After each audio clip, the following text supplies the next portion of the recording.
my love little gemstones, it's Saphira, and today I'm going to be starting a new series called Chatty Crafting, a podcast-like series where I'll talk about a topic while I also make something in the background.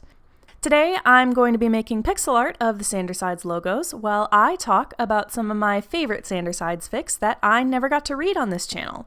This list is in no particular order, and if any of them sound interesting to you, you should follow the links in the description and check them out yourselves. Number 1, Hope With Me by Fangirl Writing. 25k, Human AU. A bright, almost impossibly cheerful Patton runs into a depressed, antisocial Janice with a chip on his shoulder. He decides that he wants to take Janice on a soul-searching road trip to show him the good in humanity, with the ultimatum that if Janice doesn't change his opinion in 2 weeks, Patton will leave him alone. Janice is not very impressed with this stranger, but he ends up agreeing to the trip anyways. This fic has the cutest interactions between Patton and Janice, the epitome of the brooding sunshine dynamic.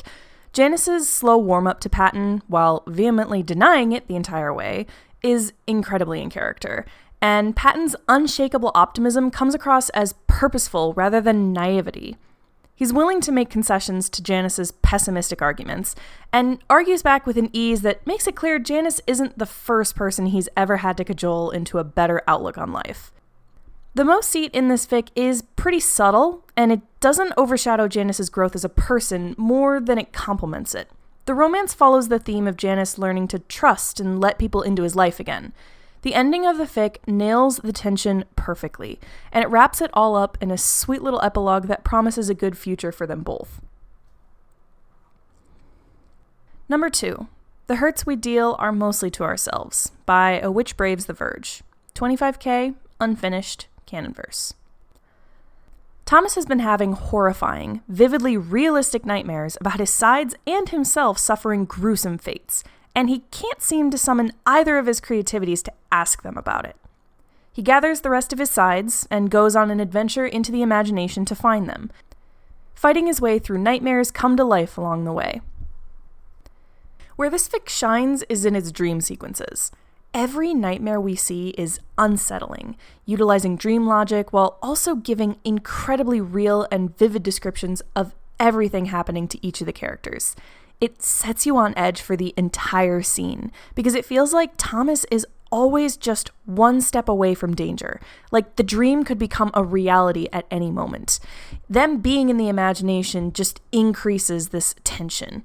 Since the fic is unfinished, it does leave off on a cliffhanger just as we're getting to the edge of getting some answers.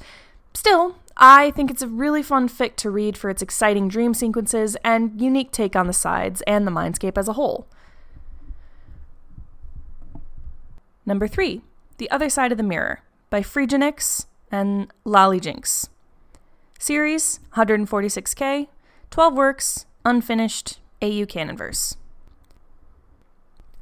After some encouragement from his therapist to learn more about himself, Thomas finds out he can summon different aspects of his personality known as his sides. Self-preservation, aka Janice, creativity/hero, aka Remus, and instinct, aka Virgil. But as he spends time with them, he soon learns that those 3 are not the only sides he has, and he's more than a little curious about the sides Janice seems desperate to hide from him. This series follows the same basic pattern as Sandersides itself. Thomas interacts with and solves personal issues with his 3 main sides before introducing a new factor into the mix. Logic, robotic, with glowing blue eyes, and clearly different from everything Thomas has seen from his side so far. We do get to meet the other 2 in the later parts of the series, though we don't get to see too much of them other than their introductions and the fallout from those introductions, since the series is still ongoing at this point. This series is probably one of the best I've ever read when it comes to character work and understanding the nuances of an AU like this. Role swaps can be tricky, because you need to change the character enough that their new role makes sense for them in context of the series, while also maintaining the character beneath so it doesn't feel like they're fully just a different person. And this series manages to nail that perfectly on both accounts. This fic is more than just a retelling of Sandersides with a reskinned Patton, Logan, and Roman. Each of the problems Thomas faces makes sense for this reversed universe, and the explanations for why the sides are viewed as light or dark don't feel contrived to me at all. I had this series in my bookmarks for years, but I only recently had the time to read through it all, and I felt like I was rediscovering my love for Sandersides again after years of being in this fandom. The wildest part of that is that for the first time since I joined the fandom around the time of Accepting Anxiety, I had the urge to create my own sides for myself. That was never something that intrigued me before, but that's the power of a really well-characterized fic, I suppose. Maybe I'll make a video about my own side someday, if I have the time. Number 4, I'm in Love with a Fairy Tale by Vanilla Bean Buttercream. 117K, Canonverse. Roman, Patton, and Logan disappear from the Mindscape for a full week, and they haven't come back. When they finally notice, Janice, Virgil, and Remus embark on an adventure into the imagination to find the missing sides and bring them back. But, unbeknownst to them, their friends have taken on some new forms, courtesy of the Dragon Witch herself. And there might be a bit more happening behind the scenes than any of the sides are ready for.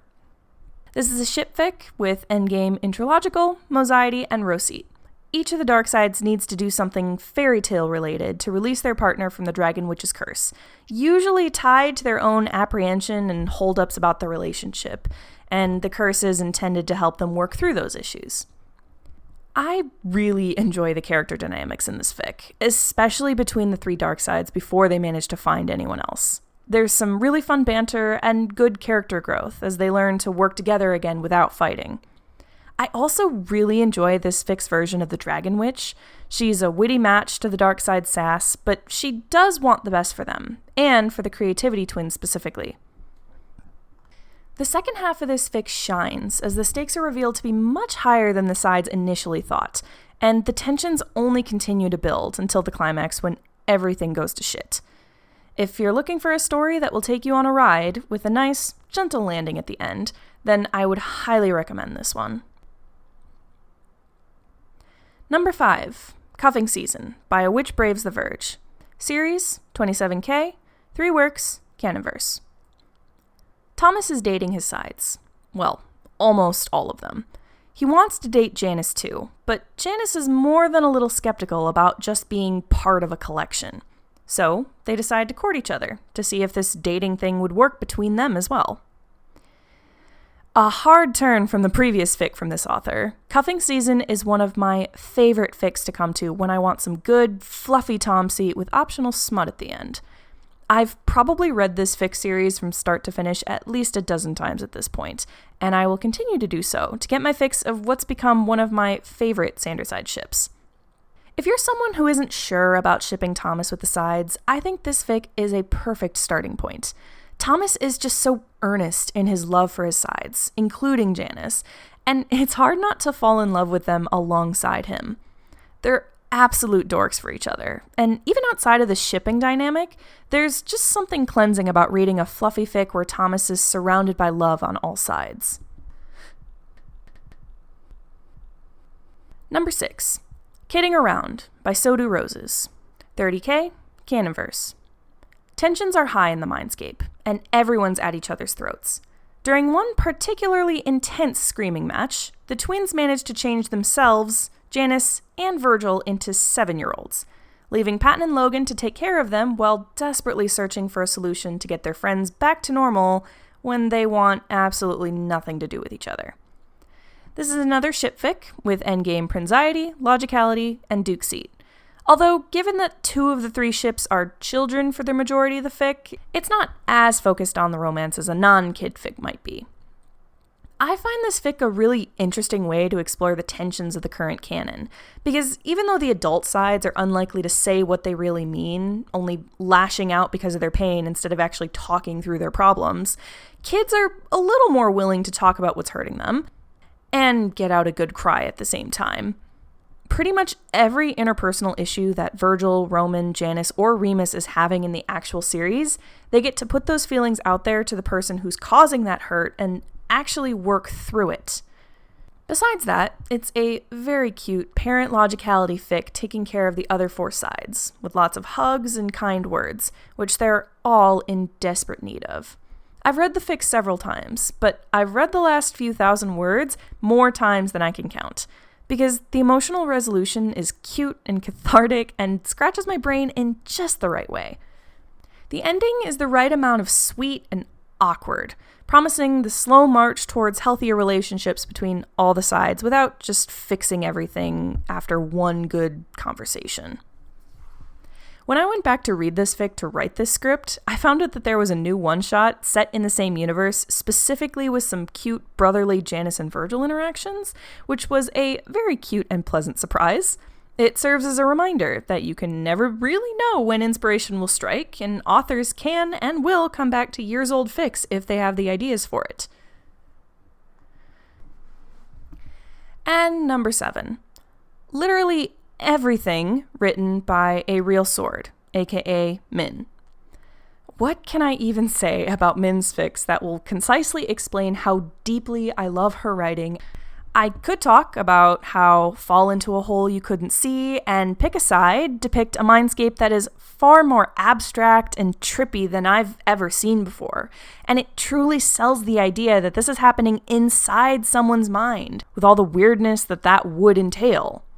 I could mention that her AU work in Cassandra Fallacy and I, Me, Myself are so well intertwined and characterized that it feels like the story could actually be taking place in the source material it's based on, and it's not just a fan fiction.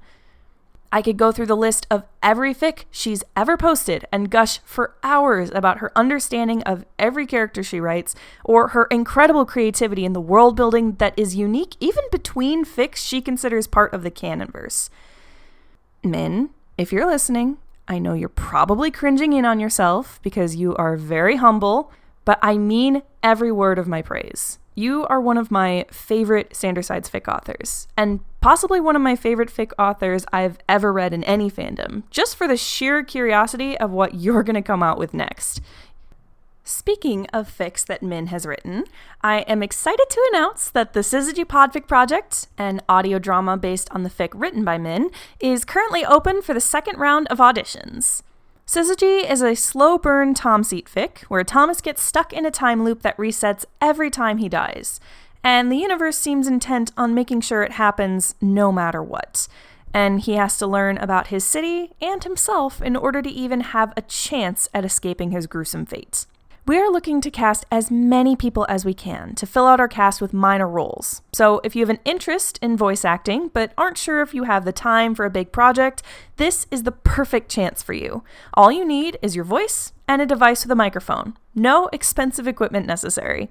Auditions will be open until the end of the month, so if you're interested, please check it out in the link below. Thank you all so much for watching and checking out this new style of video. If my insane rambling here has piqued anyone's curiosity about any of the fics I mentioned, you should definitely check out the links in the description below and give the authors some love, because they all deserve it. If you enjoyed this video, please leave a like and leave a comment below about what you thought about what I made today and what you'd like to see me make or talk about next. Until then, see you next time.